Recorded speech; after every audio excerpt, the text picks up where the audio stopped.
大家好，在加拿大的挚友维尼。通过之前的很多期节目，看过的朋友对加拿大的移民体系大概是有了一些概念，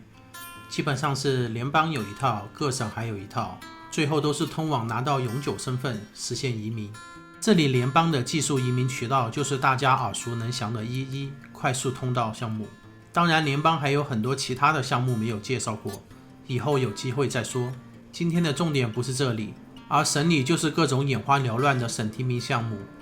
联邦的11算是一个比较稳定的框架，从2015年开始实行，中间经历了不少修修补补，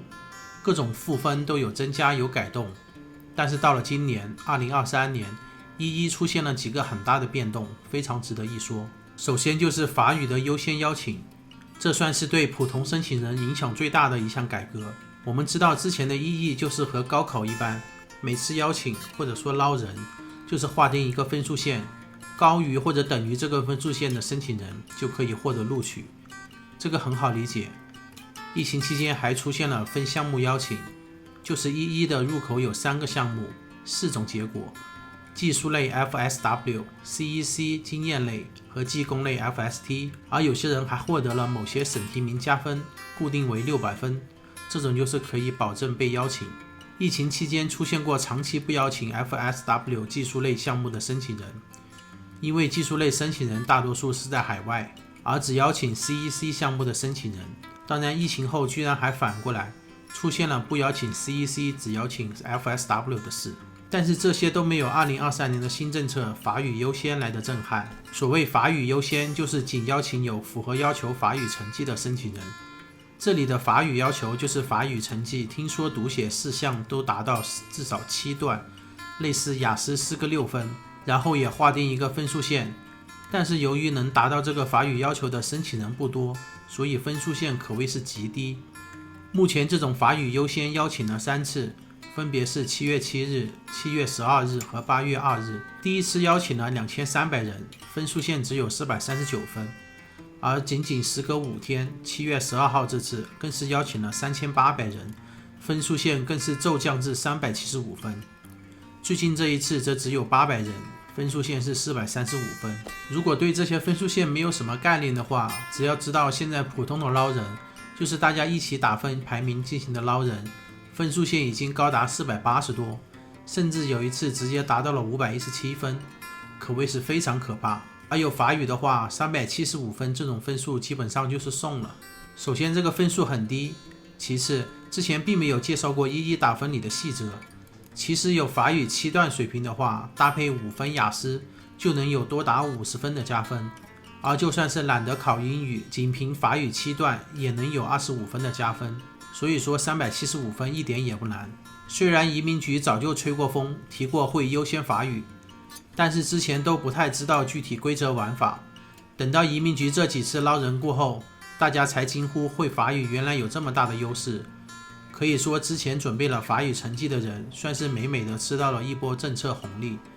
再一次证明了机会总是留给有准备的人。移民局并没有说这类法语优先会进行多少次，频率怎么样，但是可以肯定的是这个项目之后还会有，但现在开始学法语还来不来得及不好说。不过很多人不学法语，英语雅思考到满分，甚至是理论满分4个9都是不可能够分被捞，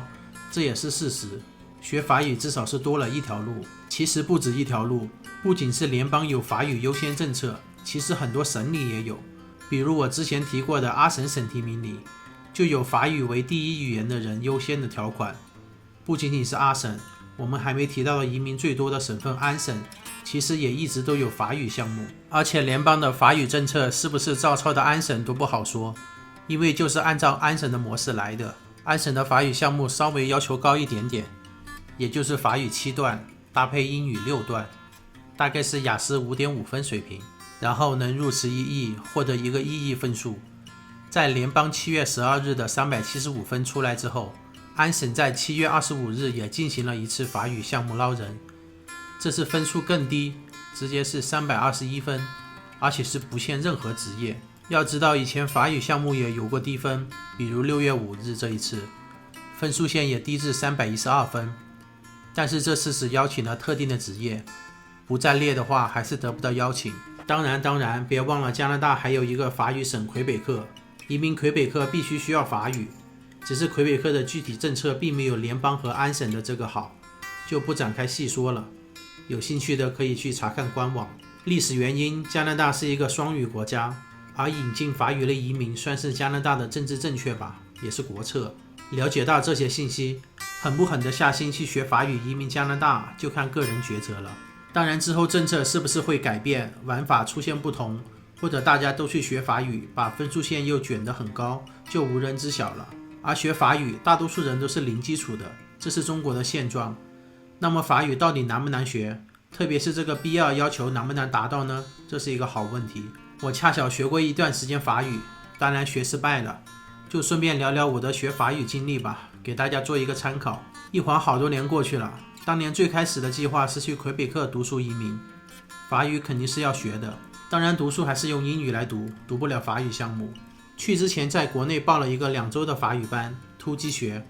这是个法国人开的机构，基础内容还是中国老师教，有过留法经历这种，中间穿插几节法国人的外教课。因为当时临近出国，事情很多，特别是有一天上着课收到了学签过签的通知，非常激动。后面忙起来就很多课没有去，满打满算就学了1周左右的课吧，指望学会很多是不现实的，但是把法语发音基本上解决了。法语和英语很大的不同就是法语的拼读规则非常规律，学了几天之后就掌握了拼读规则，然后看到法语单词基本上都会读了，虽然意思不知道。而英语很多时候拼写跟发音是毫无规则可循，还是挺烦的。所以带着这点基础，到了魁北克之后，我就开始上本地的法语班学习法语，经历了初中高级3个级别的法语班，我也是顺利结业，而且算是班上的优等生吧。虽然这种班都是本地老师给上课，也号称高级班结业就有法语 B2 水平，就是前面说的7段，或者说雅思4个6水平，但是实际情况嘛，肯定是远远达不到的。这3级班每级别3个月，一共9个月，总共大约是500个小时。如果母语是拉丁语系，比如西班牙语、意大利语的人，也许是有可能达到 B2 水平。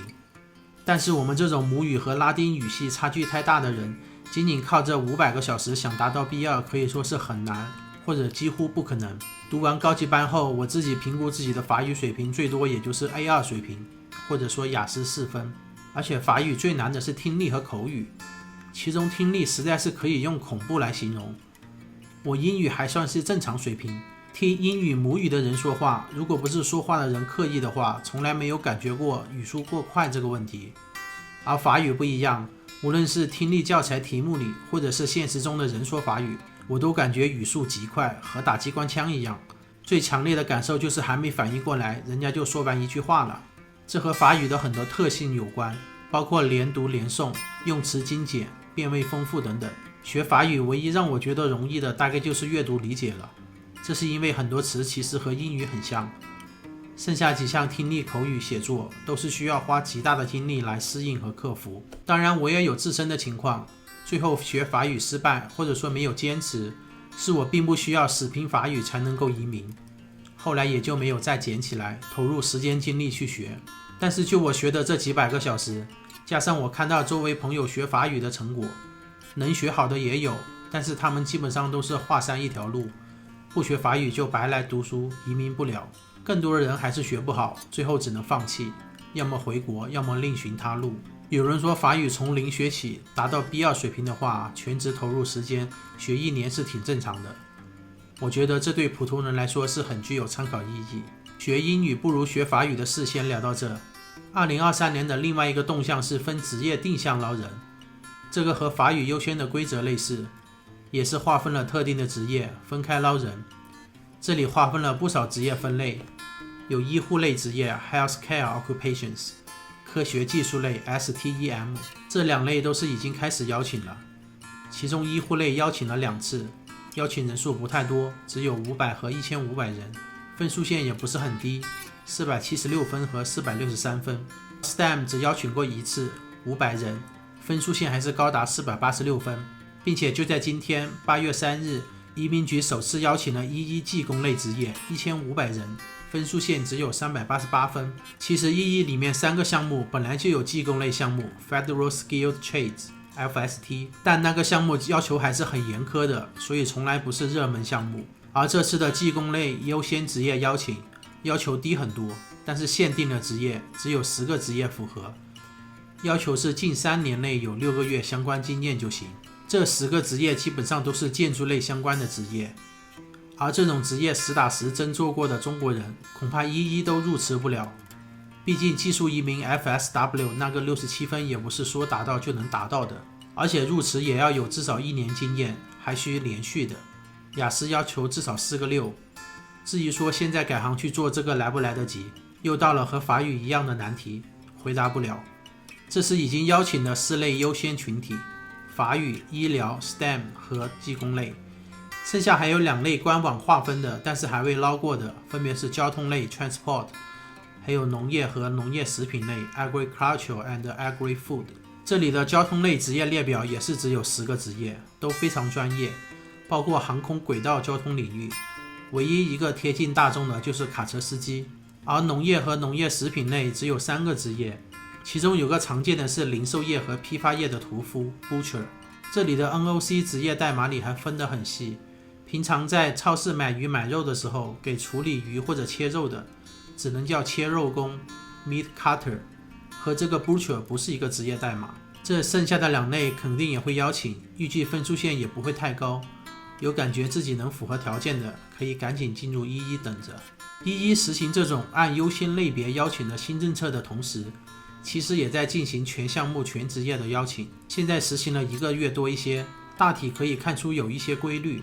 还是半个月左右邀请一次，邀请分几次，全职业全项目的邀请一次，优先群体一次。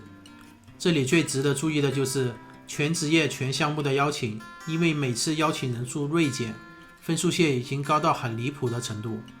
比如之前提到的517分，这是没有法语基本上不可能达到的程度。海外的肯定不用想，境内的都会很难。大概要到什么程度呢？试算可知。如果是29岁，加拿大硕士毕业，工作1年，没有境外工作经验，雅思考到了满分，不会法语，分数已经有501分，但这居然还远远不够。然后这里出现了一个EE算分里很诡异的现象，501分不够，还想继续增加分数的话，如果继续在加拿大工作1年，有2年的加拿大工作经验，就是514分。但是如果去海外，比如回中国工作1年，分数就会飙升至539分。原来移民的方式是回国，这里EE给海外工作经验一个交叉赋分，导致了这种奇特的结果。当然真要到这种程度还是太难了，大多数人还是很难够到。那么移民加拿大的主要途径就是想办法往这些优先类别里靠，比如学法语。当然别忘了还有省提名，我之前介绍了很多省的省提名，之后也会继续做下去，把所有的省提名讲一遍，看完之后做个对比，你们就会发现有时候选择比努力重要多了。掌握全面信息，制定出适合自己的路线图，才是成功移民的关键。这期就先讲到这里，谢谢大家的观看，我们下期再见。